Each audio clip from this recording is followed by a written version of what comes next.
to provide affordable, safe and secure food in the region, the Emirates have taken a lot of initiatives to provide the 10 million people in the region with these healthy food products. And we are particularly proud that we are joined by the Minister for Climate Change and Environment of the United Arab Emirates, Madam Minister Miriam Al-Almeri, and she brought a delegation of not less than 45 people. Most of these persons you might have already got acquainted with because they're regular visitors to the Netherlands to forge partnerships with their Dutch suppliers. Now I think the efforts made by the Emirates and in their collaboration with the Netherlands have been very much a product of collaboration between the private sector, the government and knowledge institutes. So I think it would be befitting to start this hour with a brief introduction by the two ambassadors, Mr. Lodi Embrechts, who is our ambassador residing in Abu Dhabi, and together with his counterpart based in the Netherlands, Mr. Jamal Al-Musharak. Your Excellencies, may I please invite you to the stage for a few opening statements to this session, please.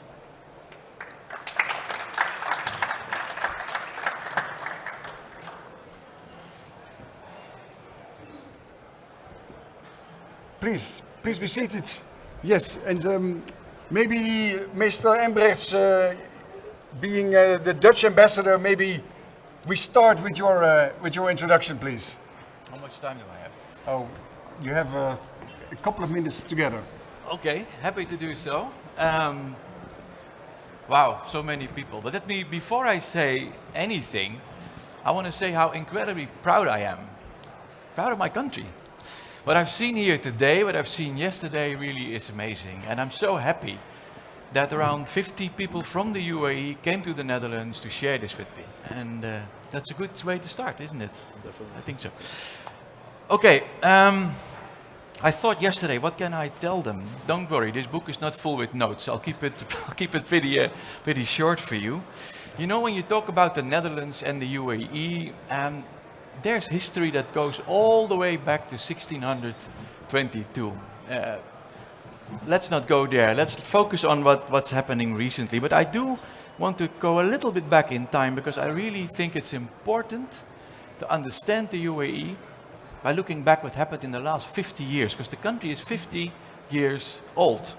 It was founded in 1971. Now try to imagine, 1971, 95% of the people in the UAE could not read and write. 95%. Nowadays, 100% of the people read, write and speak perfectly English. That is an amazing achievement. And you might say, yeah, they have oil. Yes, they have oil. Of course they have the oil, but they invested the oil in human capital. They invested in the people, they invested in infrastructure, they invested in knowledge. And these things made the UAE what it is today, a center for trade, logistics in the region. Second to none. Trust me on that one.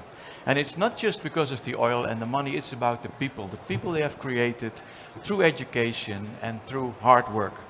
And I'm very proud to be part of that, Minister. I always say, in 50 years' time, you came from the oasis in Al Ain to Mars. Right? Because last year, the first sonde landed on Mars. I think that's an amazing achievement. Now, Netherlands and the UAE. Just to give you a couple of figures. 7,500 Dutch people living in the UAE. About 100,000 visas per year, which is quite a lot, I think. 350 companies. And pre-corona trade, I always pick the most positive number here, around $8 billion. That's very substantial, I think. So I believe we have a good foundation. But there is more to be done. A lot more to be done. And there are plenty of opportunities in the UAE as well. In particular, I believe in the field of food and horticulture. UAE still imports around 90% of its food from abroad, 90%. That's a lot, makes your country very vulnerable. Disruptions in supply chains, the unfortunate events that are happening in Europe right now makes you as a country very vulnerable, especially, because of food being the essential of life. So the UAE decided to invest in food security. Before the minister was Minister of Climate and Environment, she was Minister of State for Food Security, and she developed an agenda to make sure that the UAE would be okay in the years to come, to build their own capacity in the country. And not only that, your colleague, the Minister for Economy, said with 10 countries we want to increase 10% trade, and the Netherlands is one of them. So I think there is a good foundation for that one. Now, what are the dilemmas, that's the way I see them in the UAE, in the field of food production, horticulture, for instance? How do we build an ecosystem? How do we do that? How do we increase food production? What kind of food? Where do we invest? What kind of technology should we attract? How can we make sure the next generation sees a future for themselves in agriculture? How do we do that? How do we create business opportunities? Now, you can talk a lot about the Netherlands, but agriculture is our thing. Horticulture is in our DNA. So we would be extremely happy to partner with you, to team up with you and see if we can find solutions together, as you so rightfully mentioned this morning, Minister. One trend I see in the UAE is that we used to export a lot. It was kind of, I wouldn't say hit and run, but you export and you export and you export. Nowadays there's a shift. I see more and more Dutch companies coming to the UAE, looking at the market, looking at the region for long-term stay in the country. And that provides opportunities, that provides a new dynamic. So please keep that in mind, that this is something that we've seen increasing over the last few years.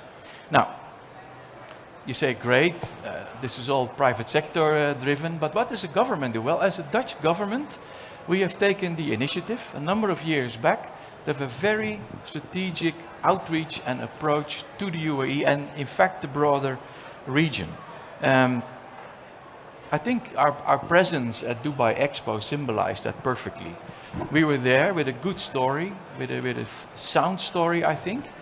We were showing that we could take water from the air and use that to grow plants and to make drinking water and to cool the building. This is something that I believe we can build on.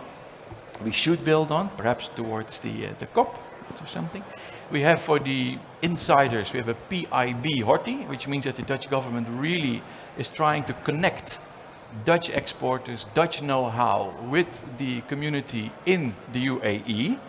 And these are things that are very much on our agenda as an embassy as well. And of course, we do this with Dutch Greenhouse Delta, our friends in the Netherlands, our partners in crime, Erik, right? That's it. So, tijd om af te ronden. Yeah? Okay. The boss is saying I need to wrap it up. I'll do that. Let me quickly go over anything really important left to say. Yeah, again, I thank you for coming. I want to do that elaborately, but now again, thank you very much for coming. Please use your time in the Netherlands to connect. Please use your time in the Netherlands to meet partners, to look at technologies. And let us know in the embassy, in the consulate, and Erik is here as well, I believe, Erik Smit, our agriculture counselor in Riyadh, let us know what we can do to forward your business, because that's ultimately what we are for. I wrap it up, Freek. Thank you, Mr. Embrechts, our ambassador in United Arab Emirates. Next, I happily give the floor to His Excellency Mr. Jamal Al Musharak, the ambassador of the UAE here in the Netherlands. You have the floor, sir. Thank you, sir. I'd just like to start by telling a small story about how me and His Excellency Lodi first met. I know this is how most stories start, but I made sure to meet His Excellency the Ambassador in the Dutch Pavilion at Expo 2020 because the theme of that pavilion was something that the UAE could really relate to. And when we sat together for the first time, we didn't talk about the wars and conflicts in the region, we didn't talk about the problems that were plaguing the rest of the world. What we spoke about is how we can work together, if you remember, Ambassador, on a way forward in partnering towards finding sustainable solutions when it comes to food security, when it comes to working towards COP28. These are all themes that UAE leadership has entrusted to us, not only as diplomats or civil servants, such as myself and Her Excellency the Minister, but also to the population of the UAE, because these are values that were really planted early on since the inception of the UAE. And as you can see from the composition of our delegation in these past 2 days, it encompasses people from government, people from private sector, entrepreneurs, philanthropists, pioneers, younger people with innovative ideas beyond our time. And this is really indicative of what the UAE stands for, especially when it comes to topics such as climate change and food security and sustainability. Also, our participation in the Floriad Expo, we see it as a continuation of our story that was told in Expo 2020, which is a story of moving forward and keeping our core values at hand while we do so.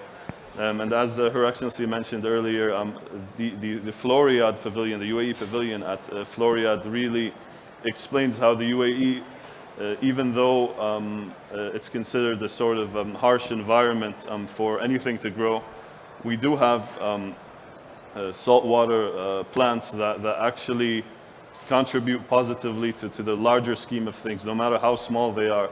The salicornia, which was referred to earlier, the salty asparagus, as you mentioned, Your Excellency, that was actually used to fuel a flight to Amsterdam a couple of years back. This also, it plays into the bigger picture of having a sustainable aviation industry, for example.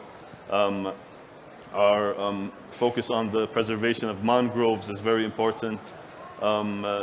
We don't take really the small things for granted. It's the small things that build up to the future, and it's through partnering with countries such as the Netherlands that we'll be able to do so. So I second what His Excellency mentioned on taking the opportunity to build these connections on various levels, to keep these connections going and flowing, because the future can only be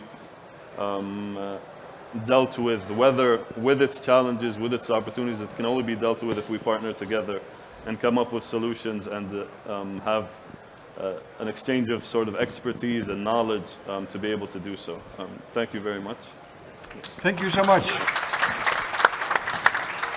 Thank you so much, ladies and gentlemen. And you can, as you said, time for you to connect elsewhere, because we continue here with someone from the Food Security Office within the Ministry of Climate Change and Environment, because we talk a lot about the objectives of the government, but how is it actually done?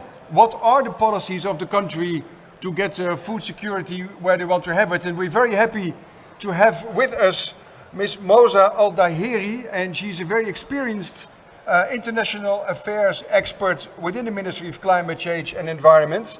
She's a career civil servant, passionate about sustainability, has a wide experience in food systems. So I happily give you the floor. You have about 8 minutes.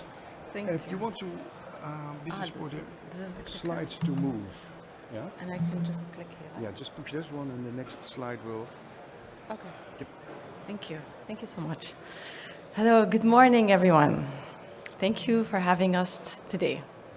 Good morning, Excellencies, ladies and gentlemen. My name is Moza Al-Dahiri. I'm from the UAE Ministry of Climate Change and Environment. And it's a privilege and a pleasure to be able to talk to you today about the food security strategy. I'll briefly take you through our strategy, our vision, and our latest achievement.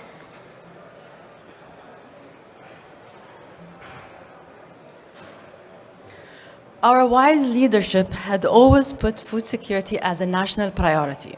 And this is why our beloved President, His Highness Sheikh Mohammed bin Zayed Al Nahyan, stated that food security is a joint responsibility, starting from the individual to the families. And this is why we focused on a holistic approach by seeking not just the production side of food security, but also the consumption. Before we dive into this topic, I'd like to remind everyone about the definition of food security. So what is food security? food security is enabling the population to have access to healthy, sufficient, safe, and nutritious food for an active, healthy lifestyle at affordable price during crises and emergencies. And the four elements that build the framework for food security are availability, access, utilization, and stability. In 2017, a decision was issued by the UAE cabinet to create a position of Minister of State for Food Security. Her Excellency Mariam Al-Mahiri was appointed as a Minister of State for Food Security. And at that time, His Highness Sheikh Mohammed bin Rashid Al Maktoum, Vice President and Prime Minister of the UAE, directed Her Excellency with three directions. One, to develop a plan. Two, adopt technology. Three, enhance R&D.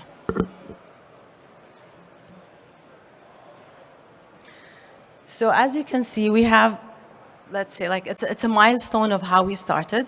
So in 2017, the minister was appointed and had to form a team from all the relevant entities to work on a national food security plan, which was launched in November 2018. And in 2019, the cabinet approved the Emirates Food Security Council, which we believe is like the vehicle to implement the national food security strategy and body that overlooks all food security matters in the UAE. When we were developing the food security strategy, we had to look at three main criteria, keeping in mind the 200 different nationalities living in harmony in the UAE. So we needed to cater to their needs. One, we looked at what we consume. Two, we looked at what we produce. Three, we looked at the nutritional value. And this is how we came up with our food basket, which has around 24 main food items. Our vision is we aim to transform the UAE into a world-leading hub for innovation-driven food security by 2051. Our strategy is based on five main directions.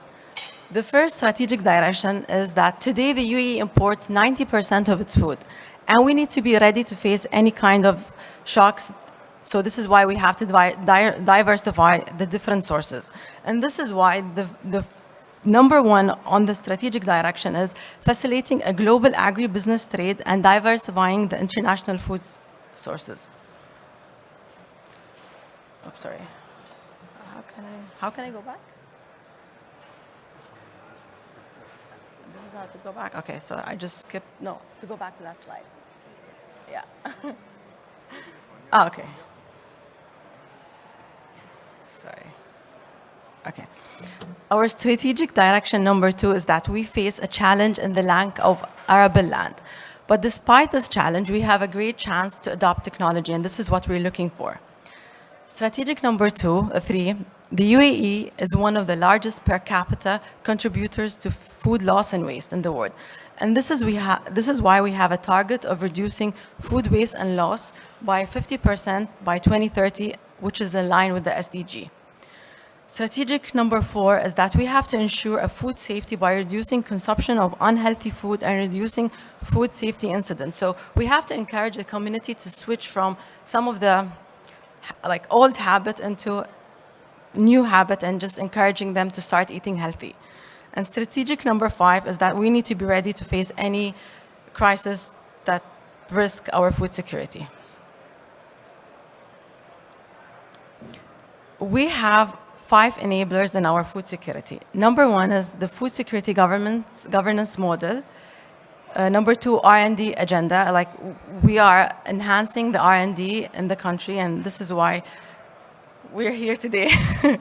Number three is the food security database. We need a data to improve our policies and legislation. Number four, building human capacity, investing in human building for the new generation. And number five, creating a food movement by engaging communities.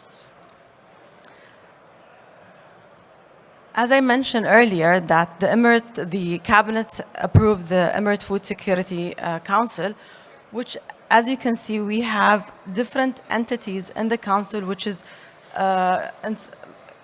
some of the federal entities in the country and some of the authorities of the Emirate. So the council consists of all the relevant entities in the UAE that has a big role in implementing the national food security strategy. And some of the achievements, to name few, is that the council developed a plan to diversify the import sources with the strategic stakeholders. The council developed a media plan that include awareness, messages against excessive purchase of food. This is what we experienced during the pandemic. So we had key messages through our social media, just telling the community and the resident of the UAE just to make sure that food is available and there's no need to purchase and just stock them. And developed a mechanism to support the local agriculture and livestock producers by connecting them to the local market and providing government supply contract through the Abu Dhabi Agriculture and Food Safety Authority. We formed a team to access and follow up with all the development and to find a solution for those challenges.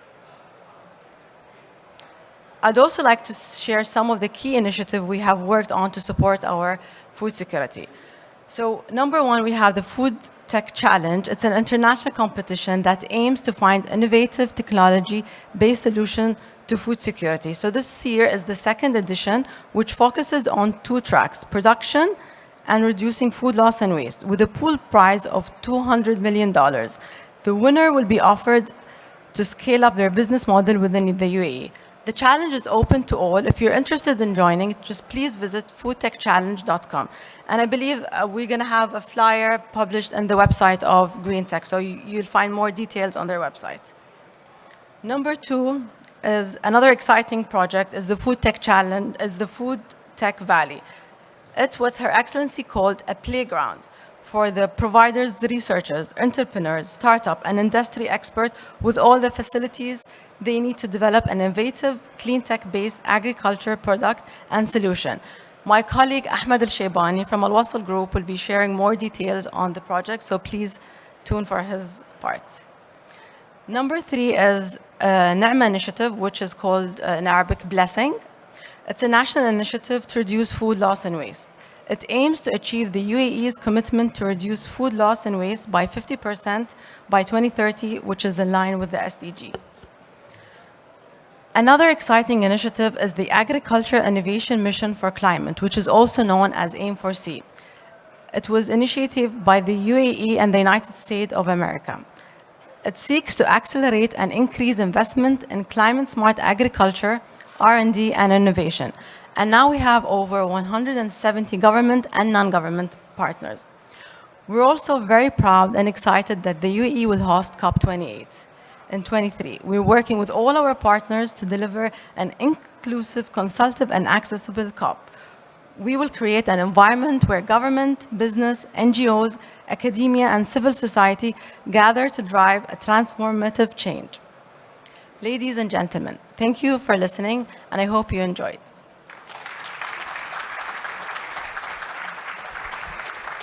Thank you very much, Ms. Moussa Al-Daheri. I must say I was really impressed by the business-oriented, action-driven agenda of your government. So congratulations and thank you very much for this enlightening presentation. I'm sure people know how to find you if they have any questions.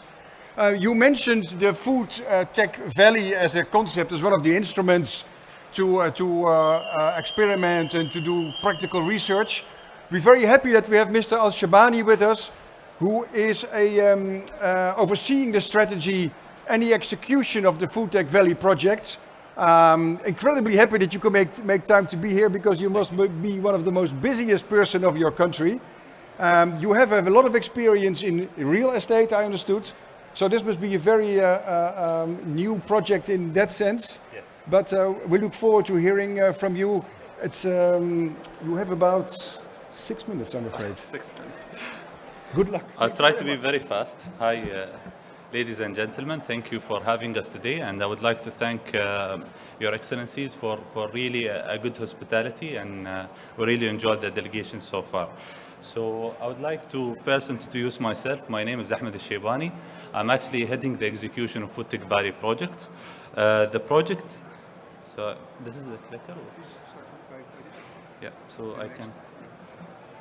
So the project is actually launched by His Highness Sheikh Mohammed bin Rashid, which is the Vice President and the Prime Minister of the UAE.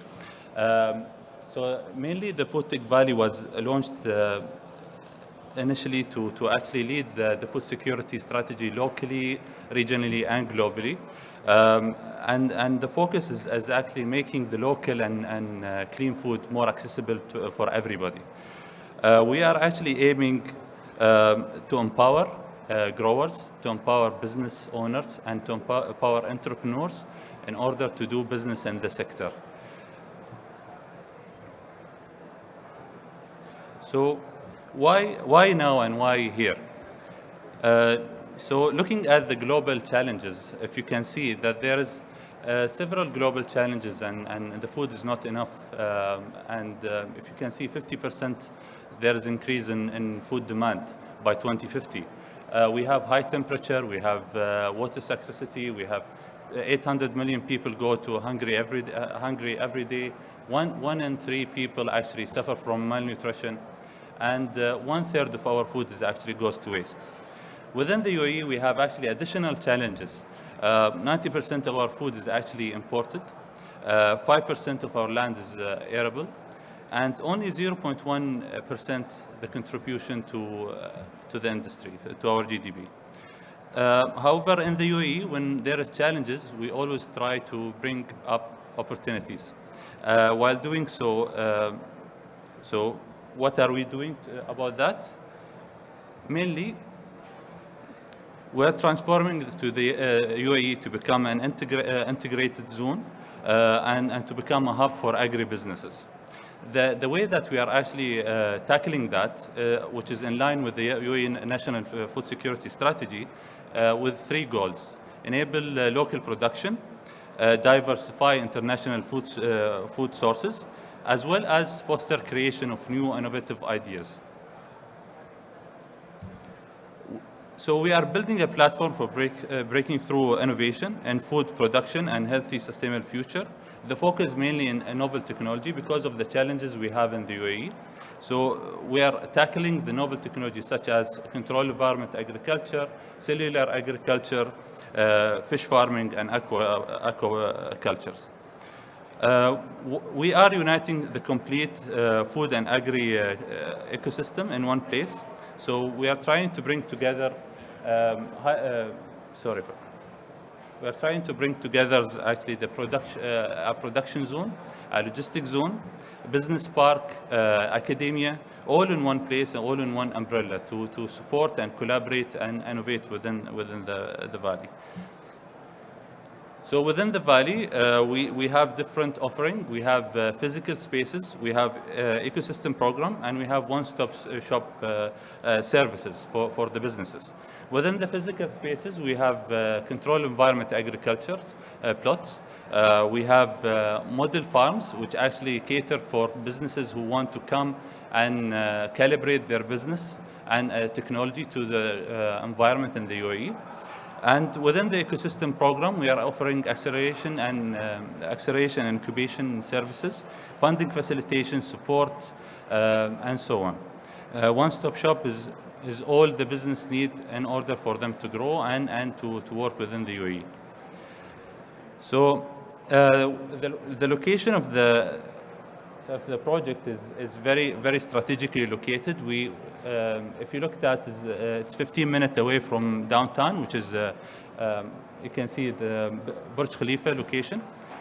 It's also in the main arteries, logistic arteries in the city. So for the companies that actually want to have UAE as a marketplace for them, it's very easy access to go around to have your produce much more direct to actually different areas within the city. So within Food Tech Valley, we already consolidated the master plan. As you can see, we have the Innovation Center, Institute, and Business Park next to each other. The main idea behind that is actually to bring the Institute next to the businesses, next to the government, in order for having more collaboration, more more understanding and networking in the place. We have also our production zone, a new technology zone, as well as we have the accelerated zone 1, which is a dedicated early bird offering for whatever company that eager to actually establish their business within the valley now, basically. So as highlighted, food production zone, logistics zone, business park, innovation, R&D, and academy.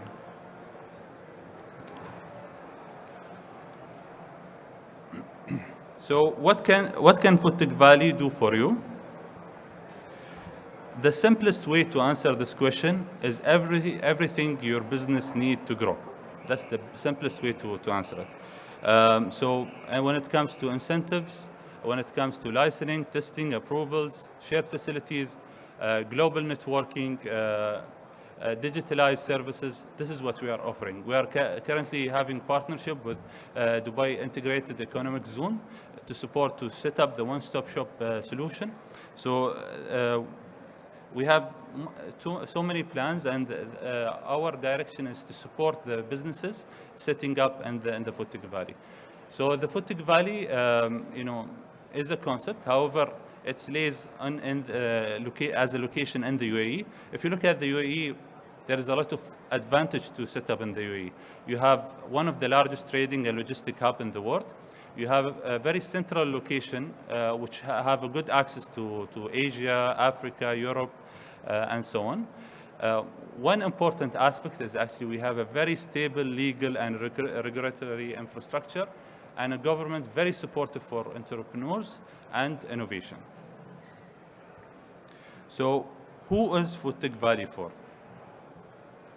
So the way that we are trying to do, I would call it the USP, is basically attracting the whole industry within one place. So you'll have from food pre-production, the companies who support the farmers with equipment and supplies and seed and so on. And you will have the food production zone, logistic, processing, up to waste management. So we're trying to bring the whole cluster all together in order to support the growth of the different businesses and to allow to be more enabling in their growth. So are we targeting a certain type of company or scale? No, we are actually targeting a large spectrum of companies. We are trying to actually create programs specialized to support from seed development, startup growth, expansion, maturity. And we're trying to establish our program to support that. So if you are seed company, Series A, Series B, we're trying to cater within the Innovation Center to have the right environment for you to grow and to establish your idea forward. If you are a mature company who would like to have a location within FoodTech Valley, we are having plots that you can take and actually construct your own production facility. We're also aligning with the logistic partners, so basically whoever want to participate and have some logistic partner to outsource it, you will have also within the FoodTech Valley. So when is it happening? So the project is actually, we are finalizing the master plan stage. Already we started many of the programs so far. By 2024, we'll have it up and running. And also we have the accelerated zone 1, which a dedicated 1 million square foot of land, specialized for companies that are actually willing to come and ready to come right now.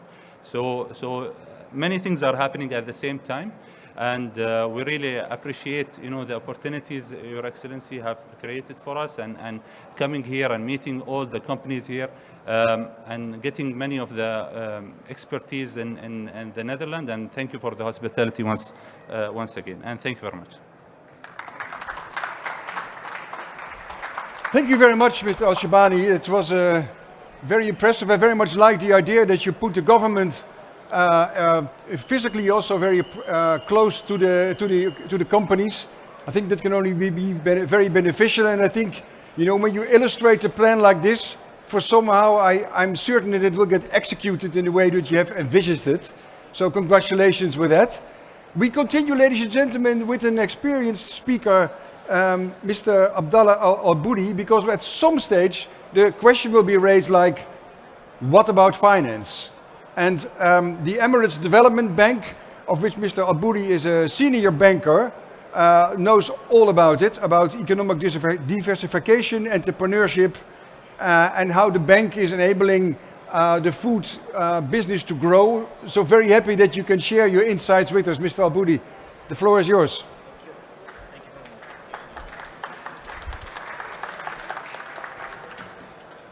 So how to use this one? Should I just? Okay, start moving. Good morning, ladies and gentlemen. It's a great pleasure here to be with you and to be able to present Emirates Development Bank and its role in the UAE economy. Great. Before detailing the specifics related to green and sustainability finance, I would like to touch base a little bit on the bank strategy. So we as Emirates Development Bank, through it's a strategy to support the UAE economic diversification as well as the industrial transformation agenda, aim to support the non-oil economy in general and enable corporates and accelerate industrial development in 5 key sectors. These sectors are healthcare, infrastructure, manufacturing, advanced technology, and food security. Out of the 5 sectors, the advanced technology and food security are the focus of this event. We at the bank don't target mainstream financing. Rather, we target a strategic important requirement where we do not compete with other commercial banks. Rather, we complement the banking system in the UAE.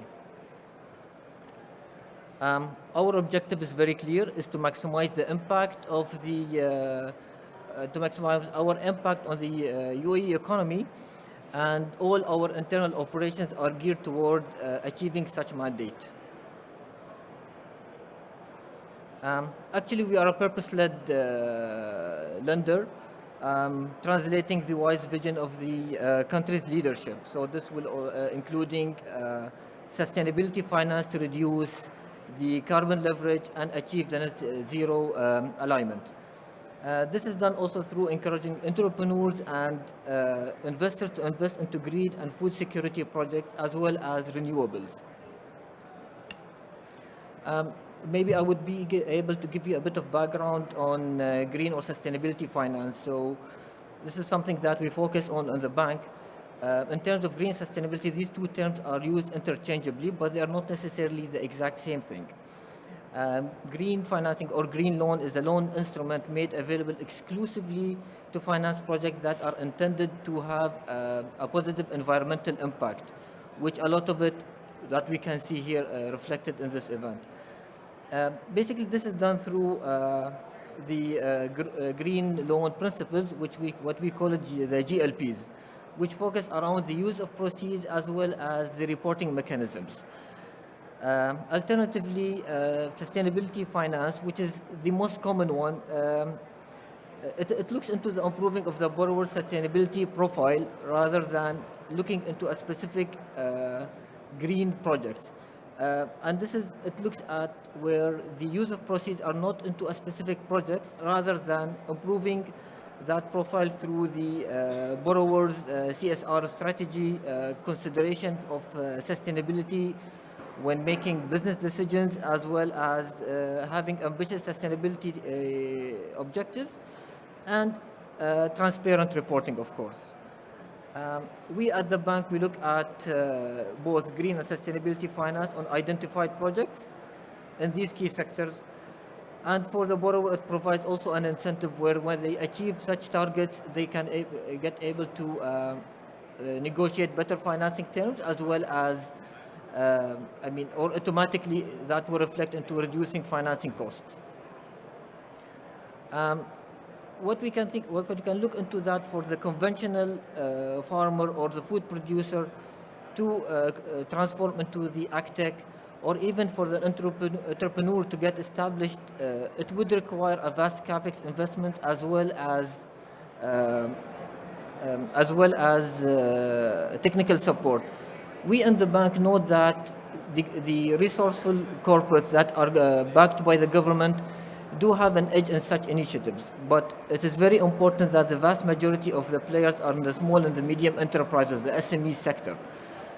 Providing the SME with the required help and support for them to do their part of the heavy lifting and the transformation would result in a greater acceleration after all. Furthermore, it is very important to see that the government-related entities are also getting the support where they would partner with the global players who would want to develop projects in the UAE. After all, like investing into such projects it has to have an economic and business sense, because we look after sustaining a job market as well as a healthy business ecosystem. We do also work very close with our customers to navigate through their current economic hurdles. These ones including the global shortages that we are witnessing these days, hike in commodity prices, increasing in logistics, and increase in energy costs, as well as the very recent is the increase in the interest rate, which resulting in increasing in the financing cost. We first-hand sense such where these businesses shortfall in achieving their ambitious target, and we step in to support these businesses, because what we want to see is that their ambitious target in terms of sustainability and achieving the net zero are being achieved today rather than closer to the target date of 2050 of net zero or 2051 for the food security.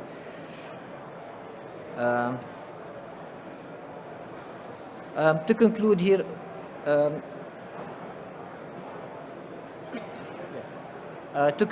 at Emirates Development Bank, we are positioning ourselves very uniquely in the UAE economy, considering development as a priority over financial return.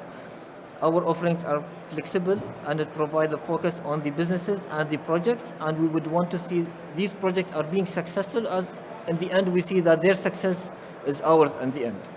As I mentioned, we are very focused on our objective, and we would want to meet more of you now in this event and continue the discussion. And thank you for the hospitality. Appreciating that. Thank you, Mr. Al-Aboudi. That was very informative, very useful information, I think, for all Dutch people here, and I'm sure they know how to connect to you. Our next speaker is also a very special one. He works for the Abu Dhabi Investment Office. He is head of the Foreign Direct Investment Bureau, and when he tells you to come to the United Arab Emirates, he knows what he talks about, because he has visited all countries in the world. Mr. Salvatore Lavallo, please. Thank you for being here. So I'm sure you are passing through in that sense, but as a traveler. But having you here on stage is an honor for us. You have the floor. Thank you so much for having me. So we like to start our presentations with a quotation from our founding father, the late Sheikh Zayed. And he said, "I dream of a land keeping pace with the growth of the modern world." And I like to think that many people believe that the only resource, or the number one resource that we have in the Emirates, is oil, but really the number one resource that we have is our dreams and making those dreams into reality. What we have accomplished in the past 50 years is really unmatched globally. As someone who has visited every country in the world and who studied economic development, I feel like I'm able to say that really the development story within the UAE is something that is astonishing, and many other countries can look to it as a goal. I'll skip over a little bit just because I know we're short on time about the UAE, but a little bit more about Abu Dhabi.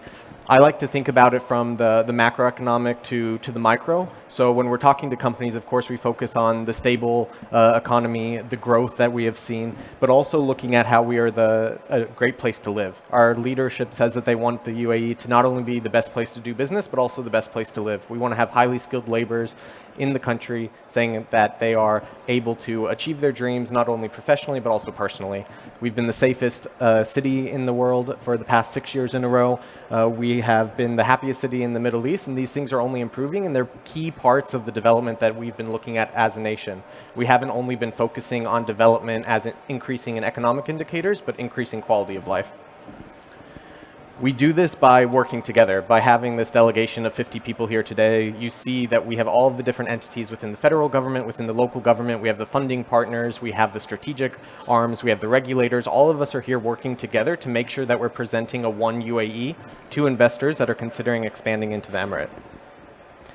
The Abu Dhabi Investment Office was set up a few years ago to be the central government hub for attracting private sector investment into the Emirate of Abu Dhabi. I like to think of us as both a translator and a catalyzer. So we translate by taking the government processes and demystifying them, helping investors to navigate through that. But we also translate by having the feedback from the public, from the private sector, go into policy advocacy and into changing policies that are inhibiting to the efforts that the investors are looking to achieve.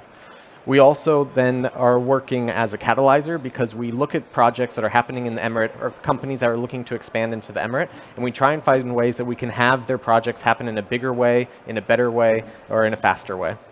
So we do that by promoting Abu Dhabi as an investment destination, by attracting companies into the Emirate of Abu Dhabi, and then also facilitating the journey of companies as they expand into the Emirate. On our non-financial side, we have an investor concierge team that really kind of handholds companies throughout the process of establishing in Abu Dhabi, of connecting with the ecosystem, of making sure that they're aware of all of the different options, all the different free zones, the different processes for onshore, ways to recruit, making sure that you have the best talent in the region that's coming to the companies, also finding any of the regulations that might impact the sector that somebody's looking at, and finding ways that we can support them through that process. And then financially, which is maybe more interesting for some people, is we have financial incentives where we provide pay and reclaim rebates to companies. So we have so far allocated around $1 billion to companies that, as they are expanding into the Emirate of Abu Dhabi, to help them to cover high-skilled payroll cost, high-tech capex cost. The agriculture technology fund that we had was the first fund that we launched. It was the only one that we had launched by the president of the UAE.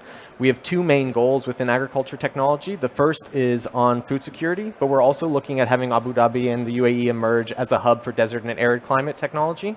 So about a third of the world's population right now lives in desert and arid climate. That number is only increasing.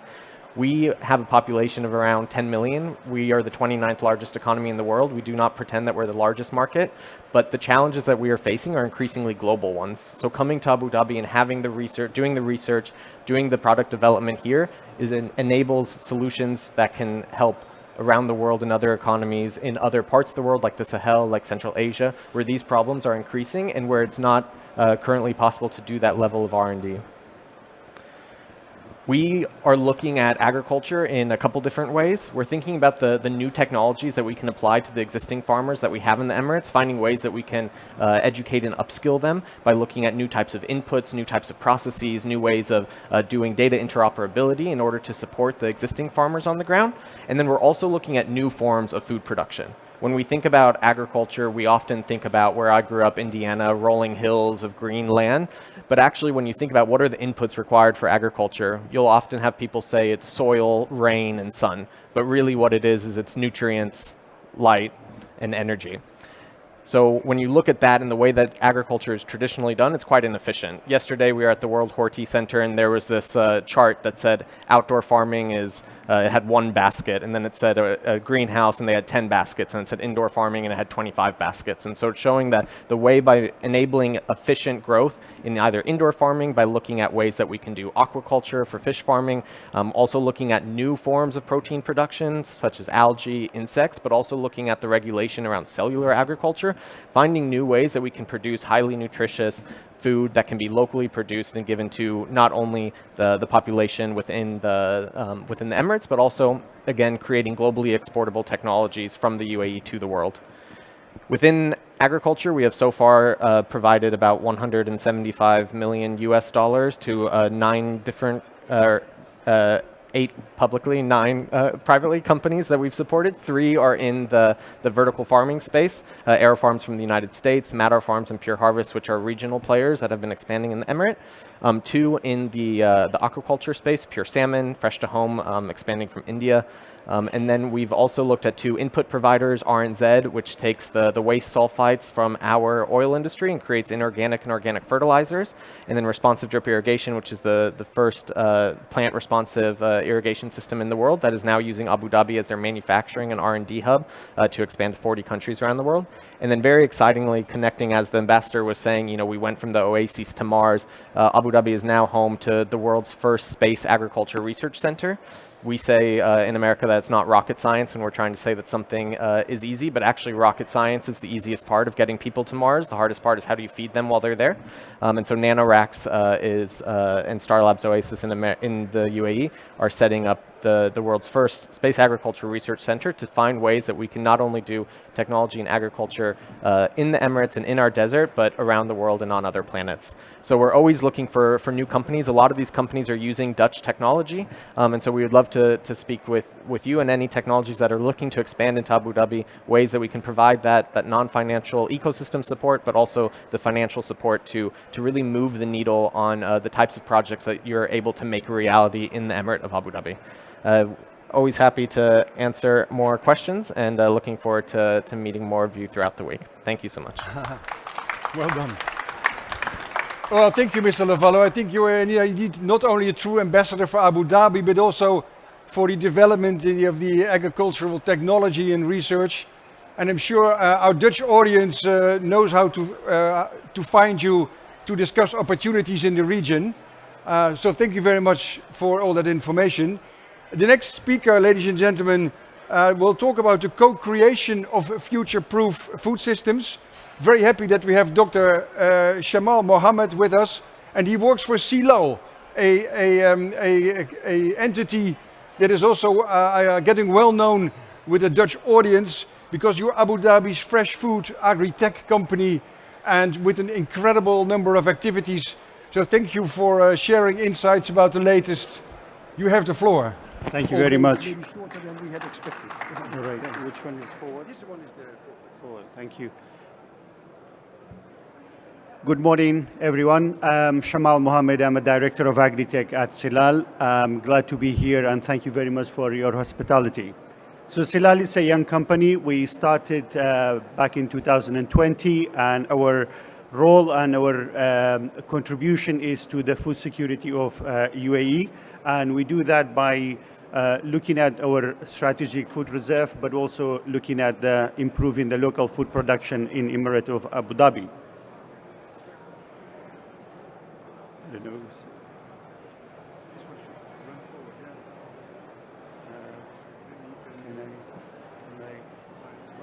All right. Oh, it's running so fast. No, it's not me. Right. Right. So as I said, our role is to contribute to the food security of Emirate, and our mission is to increase the food security, but also to improve the local food production. And we do that by three sort of objectives. One is to increase our strategic food reserve, helping the local food production, and also investing in technology. In terms of our strategic food reserve, we are responsible for importing the key products in our strategic food security in Emirate of Abu Dhabi, which include grains, rice, oil, sugar, anything we can store. And we have invested in storage and silos in Abu Dhabi, and we are continue to make that sort of investment in the future to make sure we have enough food available in the market. If any disruption happen in a supply chain, as happened with the COVID in the last couple of years. We also have a large number of activities helping the local farmers and local producers. So at the moment we are working with about 1,000 farmers in Emirate of Abu Dhabi, and that's the support comes from the supply of fertilizer, seed and agri-chemical, helping with the advice and making sure they are more productive and efficient in producing the fresh produce in Abu Dhabi. We invested in upgrading our farms, so we have a project looking at upgrading 40 farms this year, and we have another program for the next year as well. So that's by investing directly in the farm. We have ambition to increase our fresh produce in Emirate of Abu Dhabi by 100,000 tons in the next few years. We also investing in our pack houses and our stores and our contribution to the supply chain in general to minimize the waste and increase the value of the local produce by launching the Silal Fresh, and we are working directly with the retailers and wholesalers.